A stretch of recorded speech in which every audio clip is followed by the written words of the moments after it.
এখন আপনি এই জায়গাটা এসে নিয়ে কোশ্চেন যে আমাকে ক্লিন শেভ করে দেন।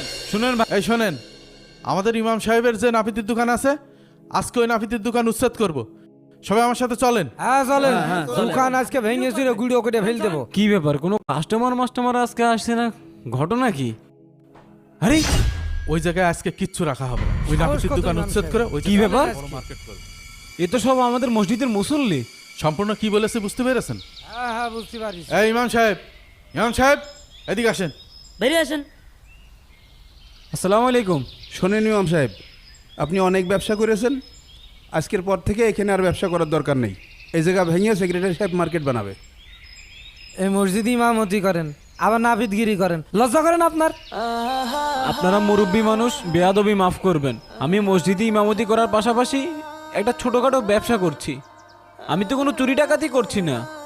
আপনি একটা সেলুনের দোকান করেছেন,